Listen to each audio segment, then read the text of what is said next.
Hola, ¿qué tal? ¿Cómo están? Bienvenidos a esta nueva edición de UNT Visión Noticias. Juntos vamos a compartir toda la actualidad de la Universidad Nacional de Tucumán y también las producciones audiovisuales que realizamos en red junto a las universidades públicas del país. Y hoy te invito a trasladarte a la provincia de San Luis. Allí vamos a conocer este proyecto, este capítulo de docu realizado por la Universidad Nacional de San Luis, que tiene que ver con el Parque Provincial Presidente Perón, un lugar que expone todas las investigaciones que realizan los profesionales de esa universidad.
El Parque Provincial Presidente Perón está ubicado en la falda occidental de la Sierra Comechingones, dentro de los departamentos Junín y Chacabuco, comprendida en los siguientes límites: al norte, con el arroyo Piedra Blanca; al sur, con el arroyo Los Papagayos; al este, con la provincia de Córdoba; y al oeste, con el camino de turismo de Piedra Blanca hasta Los Molles, en el departamento Junín, y desde allí a la ruta provincial número 1 hasta el arroyo Los Papagayos, en el departamento Chacabuco.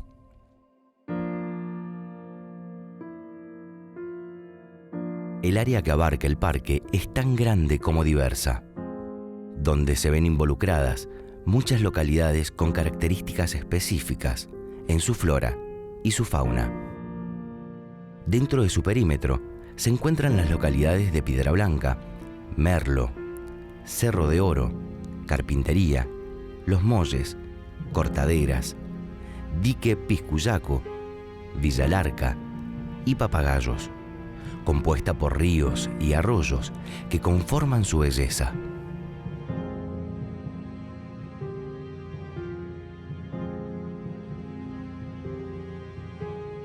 En la región se están llevando adelante muchas líneas de investigación que nos permiten conocer las características que posee esta zona de reserva natural.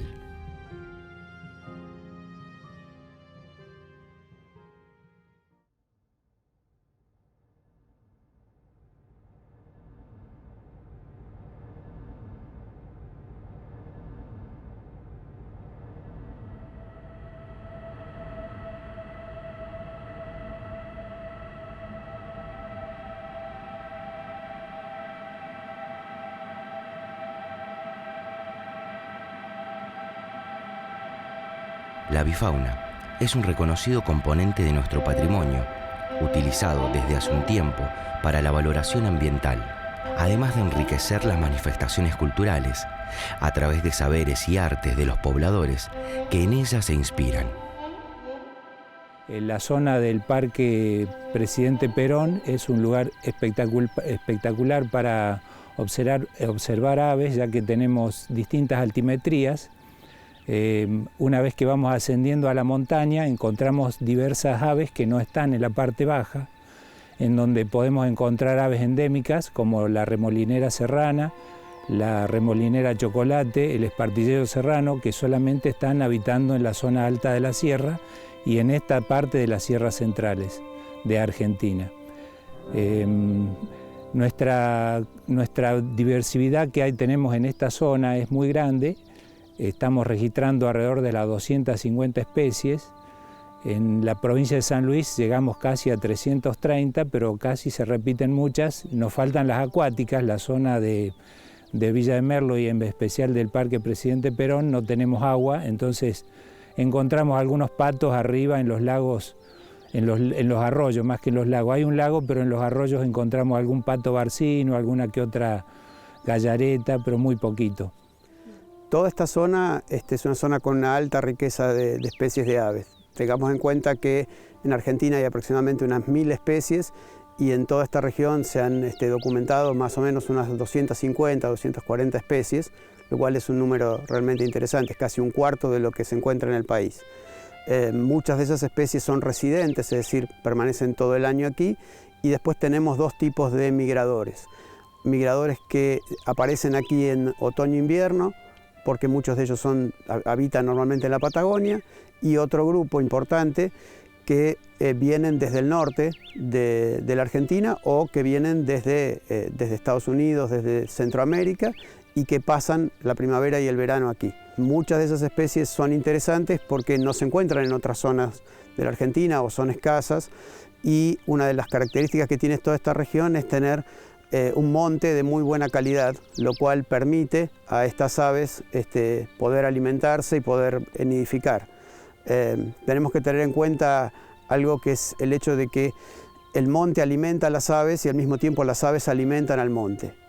O sea, este monte es posible en gran medida gracias a la interacción que tienen con las aves, en lo que hace a dispersión, en lo que hace también a alimentarse de insectos que afectan en muchos casos al monte. Podemos tomar un dato interesante, el hecho de que un carpintero solo, un individuo, durante todo el año puede alimentarse de 800 larvas de taladro, lo cual redunda en una mejor sanidad por parte de los árboles que están en este monte.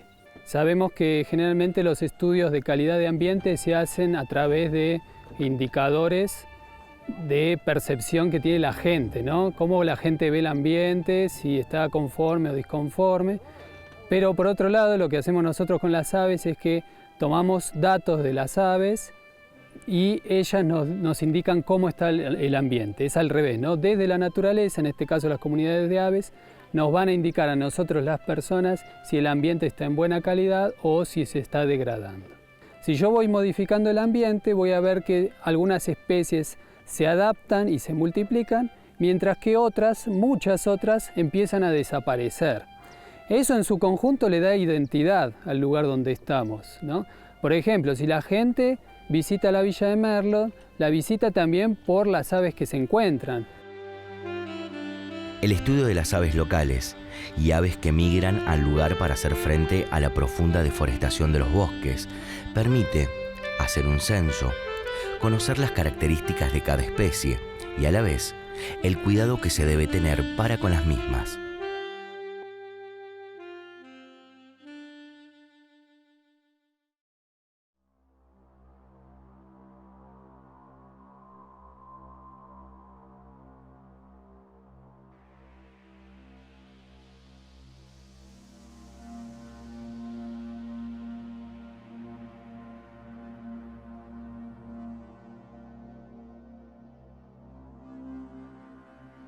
La producción de plantas aromáticas es utilizada principalmente por sus cualidades organolépticas y sus propiedades terapéuticas, que hacen que su uso tradicional en la medicina popular se haya extendido a otras industrias como la alimentaria, la cosmética y la industria farmacéutica.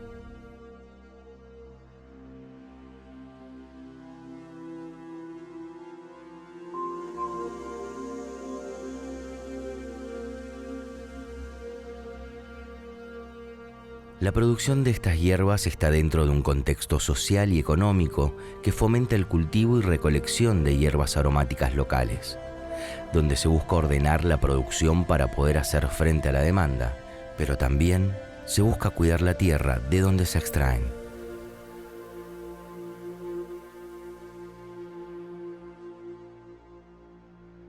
Se calcula que la segunda razón, entre la primera y segunda razón, obviamente después del cambio climático, como digamos, razones por las cuales está existiendo una extinción masiva de especies o de biodiversidad, una de esas razones son la presencia de plantas exóticas invasoras. Es decir, son plantas que no son naturales de las regiones, que se adaptan a esas ecorregiones y que por su forma de crecimiento y de colonización del espacio lo que hacen es alterar la dinámica natural de otras especies. Entonces uno lo que puede ver en el terreno es áreas donde debería encontrar alrededor de 100 especies, por decir un número, uno encuentra 2 o 3. Es decir, una disminución de biodiversidad muy grande, muy agresiva, y que en lo que tiene que ver con las sierras, digamos, con el sistema de sierras pampeanas, y particularmente aquí en la Sierra de los Comechingones y las sierras grandes, como se lo conoce en Córdoba, debe ser el principal problema de extinción de especies o de disminución de diversidad de la región. Una de las actividades que más en el mundo, ¿no?, que más introduce especies exóticas con estas características es la jardinería. Entonces nosotros, desde una mirada, obviamente por pertenecer a una carrera que es la Tecnicatura en Producción en Parques, Jardines y Floricultura, encaramos una línea de investigación que tenía que ver con los cercos vivos. ¿Por qué? Porque digamos, en un estudio preliminar que hicimos de exploración, básicamente, lo que comprobamos es que la mayor parte de las especies que se usan para cerco o para arbolado son especies de estas características. Los cercos vivos son utilizados en el manejo paisajístico en ambientes urbanos y suburbanos de todo el mundo. La selección de las especies utilizadas responde generalmente a las necesidades estéticas o de generación de barreras físicas que delimiten las propiedades entre vecinos. Estas especies se eligen por su densidad y persistencia de follaje, velocidad de crecimiento, espinas y la estética que posee con frutos o flores, entre otras características. Sin embargo, se han descubierto especies exóticas invasoras entre las preferidas para realizar los cercos vivos, donde se considera de un alto riesgo ambiental el cultivo y la implantación de las mismas. Cuando yo era chiquita, la zarzamora ya estaba en Villa Elena, pero era muy poquito. Cuando yo volví, después de 25 años, había mucha más. O sea, cuando yo tenía 8 años más o menos, había un sitio, o sea, un terreno con una casa, donde el dueño había traído la zarzamora desde Buenos Aires, que su padre a su vez la había traído de España, y la había puesto alrededor de su estancia y le sirvió para evitar que los animales se metan y invadan la casa. Entonces, como en ese tiempo había muchos animales sueltos por acá, él puso atrás de su casa, todo en el terreno, la zarzamora. Y bueno, los pajaritos hicieron el resto.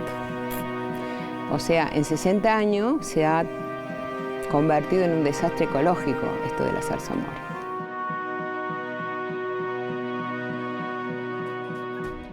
El turismo, corredores biológicos, aves y hierbas aromáticas y mucho más te presenta este espacio rodeado de la naturaleza. Hablamos del Parque Provincial Presidente Perón en la provincia de San Luis y este capítulo realizado por la Universidad Nacional de esa provincia.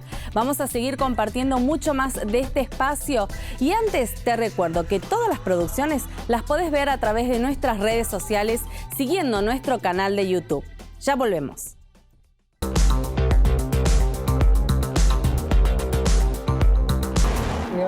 Estaría en planificación. Mi nombre es Pablo Iván Río. Y toda la vida lo voy a suavizar.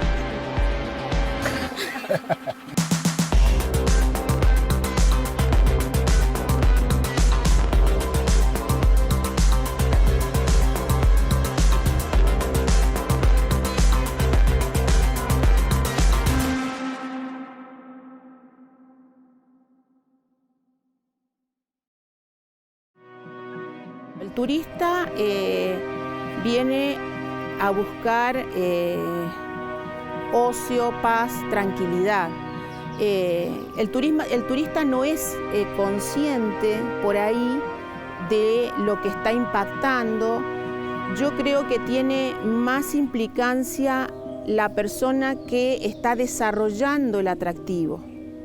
Esa es la persona que debe tener mayor formación en este caso, porque, por ejemplo, un atractivo como puede llegar a ser un restaurante sobre un corredor biológico tiene que construirse bajo ciertas normas acordes a un desarrollo sustentable de ese destino.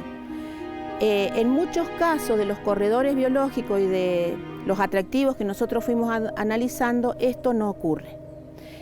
Prevalece el aspecto económico por encima del aspecto ambiental o de la biodiversidad, o el cuidado de la biodiversidad.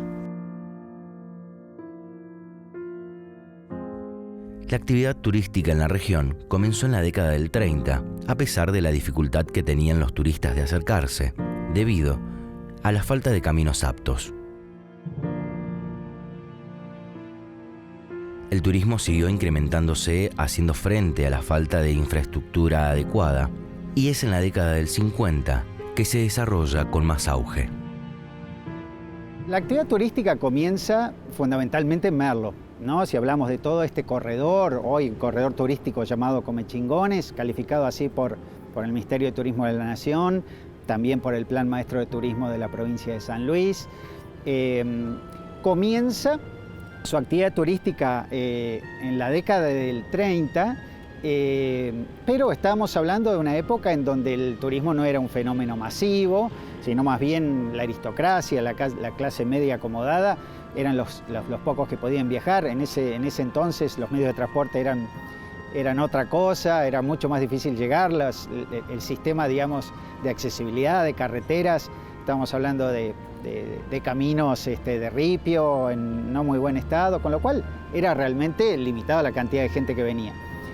En la década del 50, por ejemplo, podemos observar algunas promociones ya concretas a través de agencias de viajes en Buenos Aires y en otras ciudades importantes del país, donde a Merlo se la calificaba de la Suiza argentina, y esa era un poco la idea, ¿no?, que querían lograr transmitir para atraer segmentos de turismo de alto poder adquisitivo.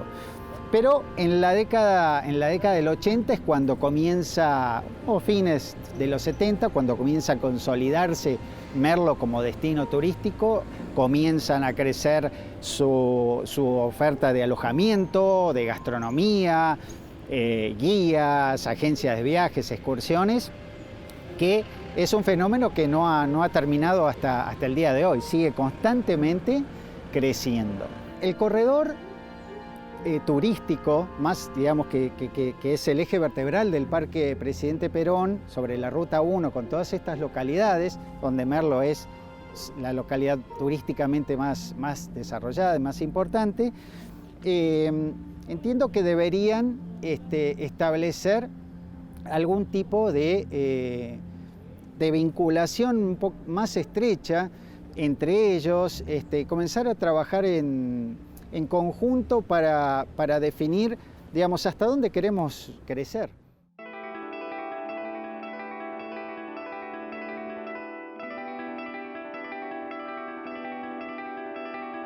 El recurso natural más importante que posee el parque es el agua, siendo una preocupación constante por parte de las autoridades de los diferentes municipios. El uso más apropiado de un corredor biológico está directamente relacionado con el concepto de gestión territorial en los destinos turísticos, donde se encuentra el desafío de conciliar la conservación y desarrollo en los espacios naturales frágiles y que están siendo impactados de manera creciente por el turismo.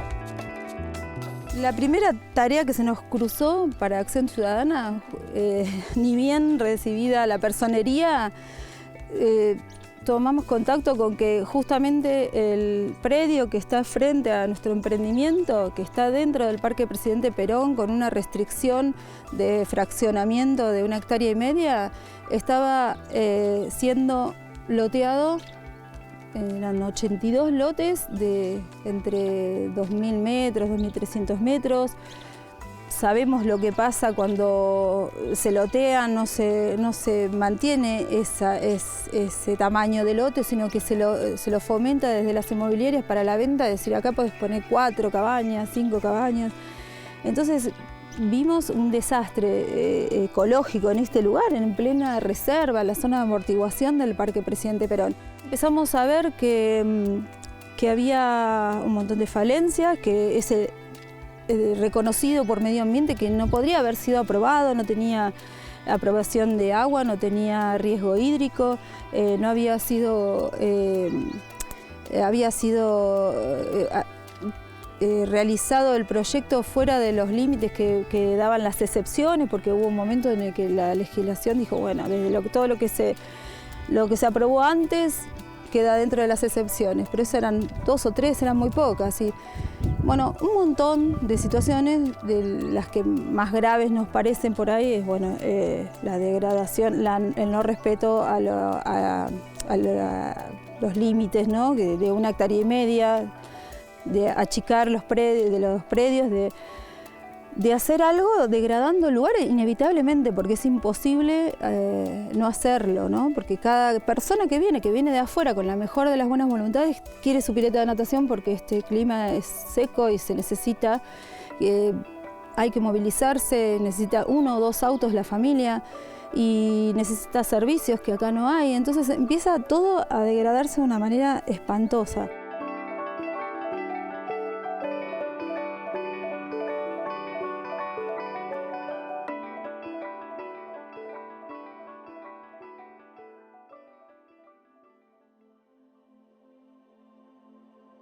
Las investigaciones que se están llevando adelante en esta región permiten conocer la realidad del parque provincial. Es necesario tomar conciencia sobre lo que se ha hecho hasta ahora en nombre del crecimiento comercial y demográfico y entender que el cuidado de la tierra y sus recursos nos involucra a nosotros y a futuras generaciones. Nosotros concluimos que bueno, los arroyos que cruzan a la villa de Merlo son fundamentales para el desarrollo turístico de la villa.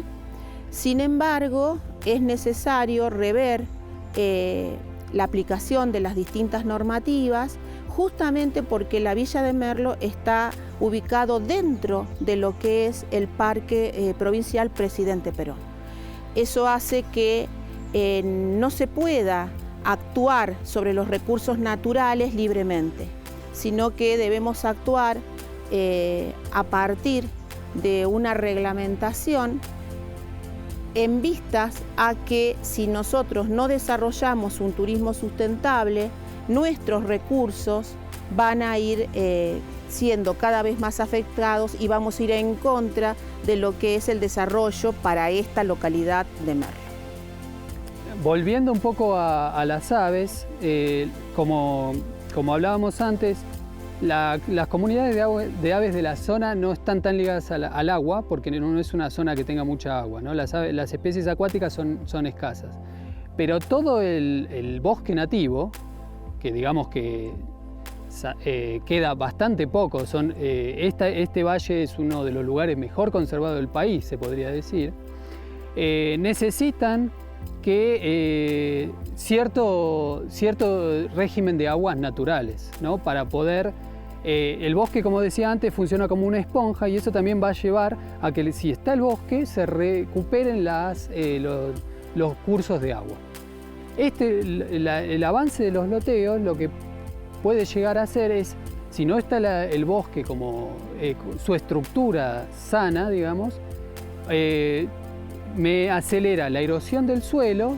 Como decía, en una pendiente el suelo es más propenso a irse, tampoco son suelos muy consolidados, sino que fácilmente se erosionan. Y por otro lado, que no se recarguen las napas, ¿no? El agua subterránea no se recargue. ¿Por qué? Porque al no tener toda esa esponja verde, el agua no infiltra en el terreno con tanta facilidad. Tiene que caer muy lentamente el agua a través de toda esa amortiguación que le da el bosque para poder infiltrar dentro del terreno y así cargar las napas, ¿no? En este caso ahora lo que vemos es que después de lluvias grandes, por ejemplo mismo en zonas de la Villa de Merlo, vemos mucha arena, mucha tierra que baja desde la sierra por erosión de este proceso que estamos teniendo. El turismo es una fuente de ingreso para las localidades que pertenecen al parque y permite la generación de puestos de trabajo y lugares de esparcimiento para toda la familia. Sin embargo, no debemos perder de vista que el Parque Provincial Presidente Perón es un área protegida y como tal, se deben plantear acciones reales que permitan el cuidado de esta naturaleza en tensión.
Y así llegamos al final de nuestro programa. Gracias por habernos acompañado. Espero que hayas disfrutado de esta producción que hemos compartido, donde nuestra universidad forma parte de la RENAU, Red Nacional Audiovisual Universitaria.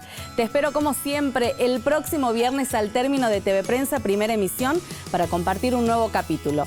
Somos la televisión pública universitaria por la pantalla de Canal 10. Hasta la próxima.